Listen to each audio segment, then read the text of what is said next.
why don't we talk a couple about this lightcraft technology? Remember, I was Yeah, talking yeah, about yeah. that lightcraft and Right, that. right, right. Is it Um, similar to like a light sail, or like what does it mean, light craft? What makes it light craft?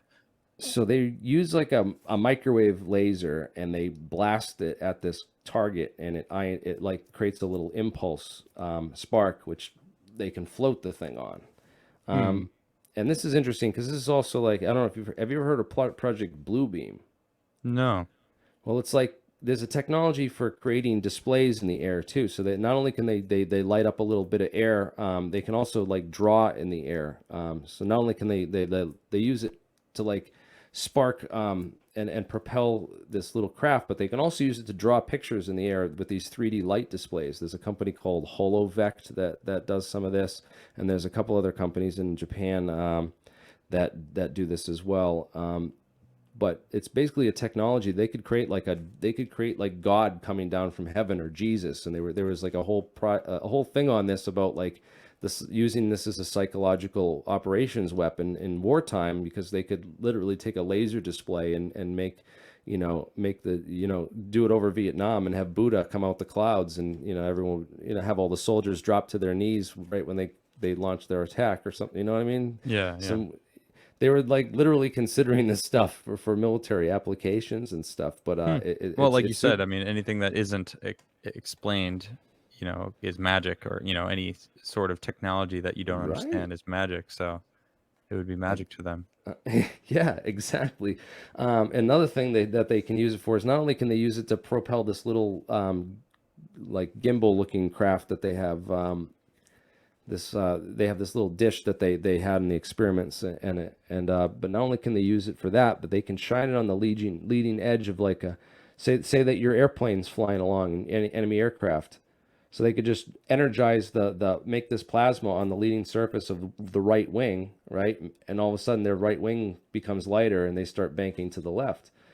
Yeah. So you can use it to kind of like, there's a whole patent on it we have on using this technology to take control of aircraft and like manipulate their flight patterns with, and where to shine it on the wing to get the best results for this. Okay. Well, that's got some implications.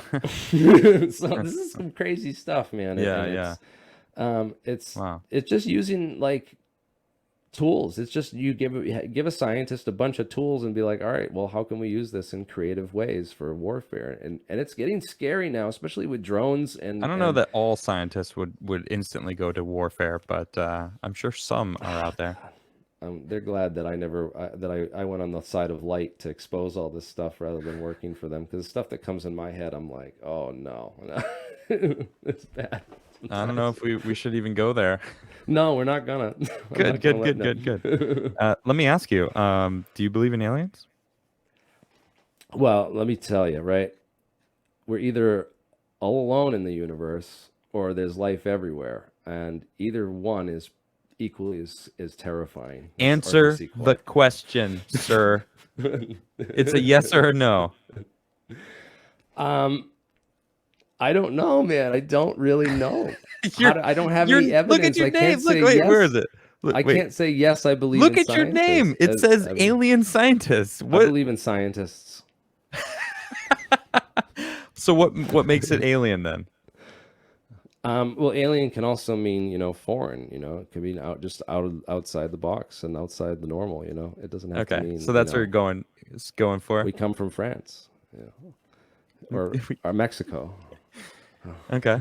No, Or you are some sort of weird mixture between Tim Pool and Luke Rukowski right now. I did wearing it a on Luke. purpose for the show, man. Did It's you? funny. It's like you melded them together and became an alien scientist, and So, I know that's how to funny. assimilate with your culture quite well. You're officially a podcaster now. Congratulations. It's funny. Oh man, I don't know if I have some weird people tell me some weird stories, man. But there's a whole divide in ufology. It's really, there's a movie called Mirage Men, and I'm gonna Okay, be having one of the guys on from that. His name is Walter Bosley. I'm reading actually one of his books right now in preparation for getting him on the show. cool. And Walter Bosley in the Mirage Men, they were talking about all these underground nuclear tests, which caused all this, which they were then they wanted to test and monitor the radiation and the effects of the health that it was having on the local environment. So they were Yeah. taking cattle and removing the thyroid glands and then leaving them on the side of the road. So somewhere along the line, the people started finding all these dead cattle with their organs removed, and Yeah. started getting questions about it. And so the military started spreading, according to this, the military started spreading theories that aliens were doing it, so they wouldn't have to pay the Ah. ranchers for the cattle that they were taking to monitor. Like See, now this, what that happens makes a is lot more sense to me. right. So like this is a whole thing. This whole cattle mutilation thing could have started from military starting rumors, so that they didn't have to pay for cattle that were that they were taking and killing to get to analyze their thyroid glands to test for the radioactive iodine uptake and to test for the radiation effects for these underground nuclear tests that they didn't want to tell the public about. So it kind of goes this full circle of you have the military, and then they talk about this other case with this guy named what the heck was his name? Paul Benowitz. And Paul Benowitz would live next to an Air Force base, and he was filming all these test flights of these experimental aircraft and taking data on them, and he had all this signals and receiving equipment to kind of listen in and what was going on at the base, and he was super curious what was happening at the base. And I can't get the Tim Pool Rutkowski thing out of my head now. It's pretty good, dude. People were saying it's Luke Poole. Hold on, there's a couple of good ones actually. Let me go back real quick. It's funny, dude. It's pretty good. We got Tuke Lul, Lim Pulski. It's pretty funny. Milk Toast Alien Scientist Sitter. Very nice. Good job, Chad. There was this dude named Richard Doty, all right, who worked for the U.S. Air Force Counterintelligence Agency, and this dude's job for the Air Force was literally to go out and feed Paul Benowitz nonsense and disinformation. So they were tuned. NSA had tuned into his receivers, and they were beaming alien messages at him through his receivers.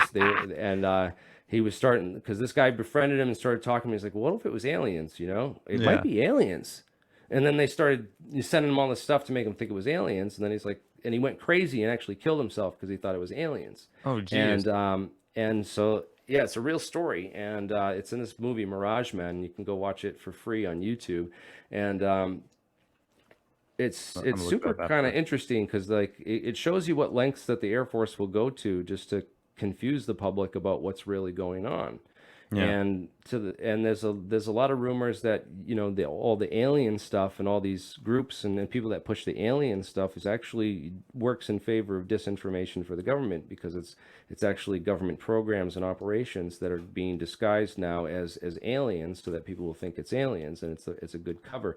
So that the cover up is not really that the government's covering up the evidence for aliens, is that they've been spreading these rumors of aliens to cover up for other programs, and then they don't want to admit to any of it. You know what I mean? Yeah, of course.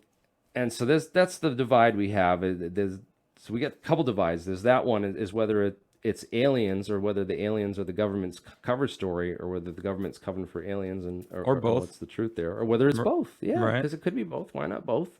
I mean, Roswell, do you think a craft landed there, or do you think it's just like some secret military, aircraft test? I think with the Manhattan Project and all the secrecy, they could have covered it up, as long as it wasn't that big. You know what I mean? They couldn't have, but they could have and covered it up with, I believe. But the thing is, how would they, and then where would they? And I've done a lot of research into that. This guy, UFOexplorations.com, Anthony Bragalia, I'm trying to get him to come on the show. He's been given a couple other interviews, and I've talked to him on the phone before, but he's done a lot of research into where that material went from Roswell, where it would have gone, these contracts between so eventually it went to Wright-Patterson, according to a lot of these researchers, and that Wright-Patterson held this stuff at a place called the Blue Room, which was their foreign artifacts storage facility for any kind of foreign artifact that was unidentified, and it would go to this Blue Room. It was called Senator Barry Goldwater tried to get access to that in the 80s or 90s and was denied. And then they said that first they said it didn't exist, and then they said it existed, but they destroyed everything. And then it's kind of, they gave him the runaround on it. Sure, apparently some of it went to the, I mean, if it was these alien metals, as they say, it had to have go to somewhere that could analyze that stuff. And the obvious contractor was Battelle in Ohio, which is they're like metallurgy experts. And so there's a couple guys that worked for Battelle. John Elroy Center said he was given some weird material at one point and told to analyze it, and he said he'd never seen anything like it, and it felt like he shouldn't have been holding it. Like it was just, he said it was that memory, again, that memory foil that a lot of these people talk about, and a lot of those Roswell witnesses mention and talk about. Interesting. It's super interesting, and there's a lot of the debate going back and forth. I just tweeted out to the Skeptics Guide of the Universe because they were talking about this, and they said that there's studies on nitinol and memory metals going back 100 years, and I never came across anything that predates, 1949 is when Battelle started doing, a lot of research on titanium alloys, allegedly for aircraft research, and they had like, and but there are some interesting things that they did in there for analyze. The first report was a whole method for creating super pure titanium so that they could create these alloys. So they had to figure out a way to create super pure titanium, and methods for the metallurgy for creating super pure titanium. And then they had methods for analyzing titanium samples. And they talked a lot about these methods that they produced for analyzing various titanium samples. So it kind of hints at that they were, starting to investigate these things right around that time of Roswell. But again, there's no smoking gun. There's no like hard proof that's like, boom, oh, there's Roswell material, and they're working on it at government labs, for government contracts and trying to develop the technology and reverse engineer it. There's no smoking gun for that, and I've never found one. And believe me, we've been looking for quite a while.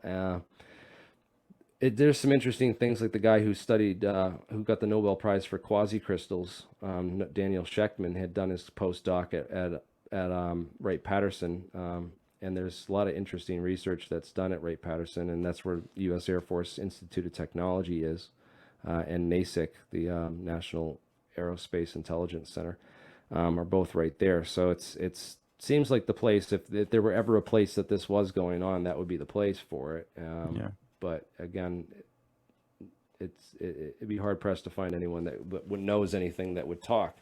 So, and again, the investigation continues, but we have this debate going on over that. First off, is are aliens real, or is that just a cover up, or both, right? So then the next one is whether or not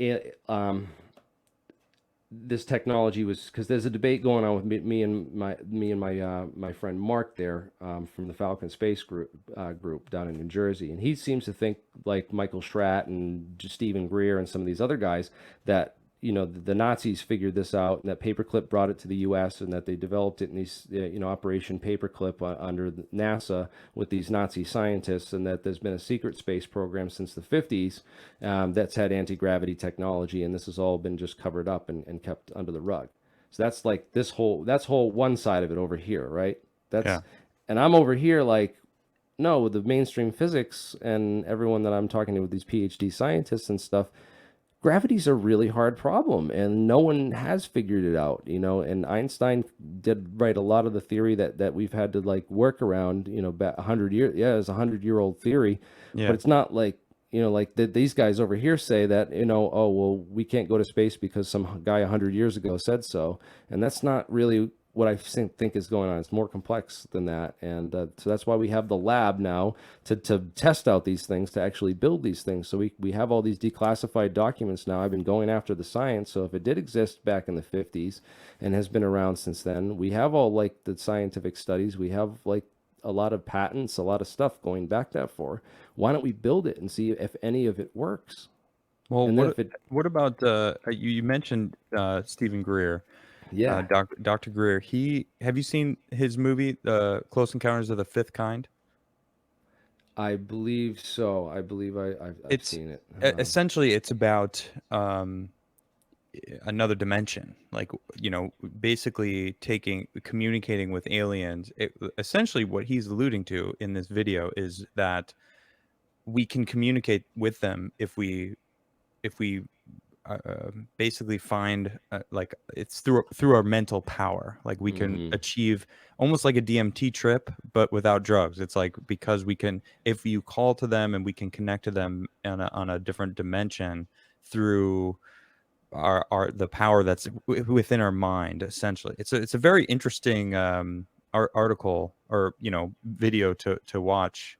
But that would, it's almost like what you said earlier. To you would have to beat gravity, and if you can go faster than light, rather you can beat gravity. But if we can go to another dimension, that's essentially doing the same thing, isn't it? Right? I mean, it's very similar.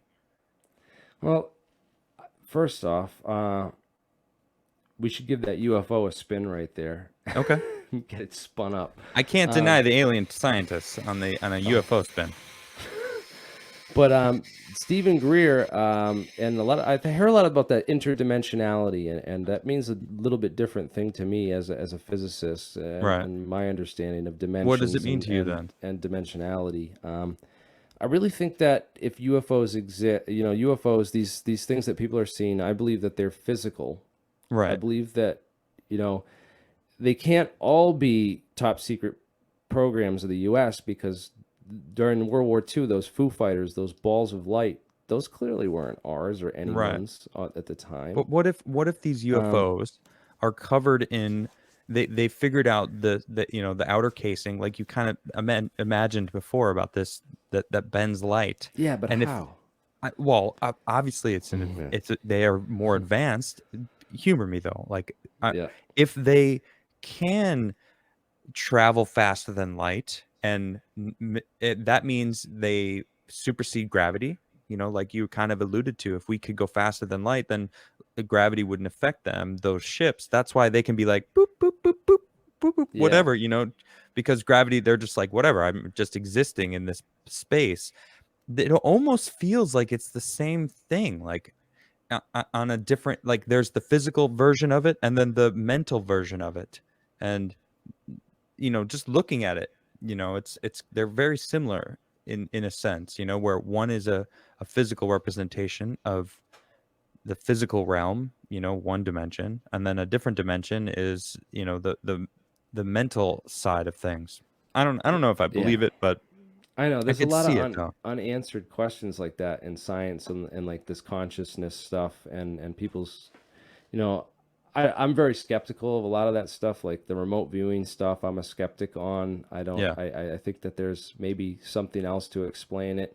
And then, of course, I'm a skeptic that Stephen Greer or anyone else can summon aliens with their mind and with their Right. thoughts too. I don't. I mean, that sounds crazy talk to me. I at first glance, I agree. It does sound crazy, and then to and tell me like my mental energy and my states, my dimensions off, and that's why they won't appear for me because I'm a scientist and I'm have the wrong intentions when I'm summoning them, and that's their excuse.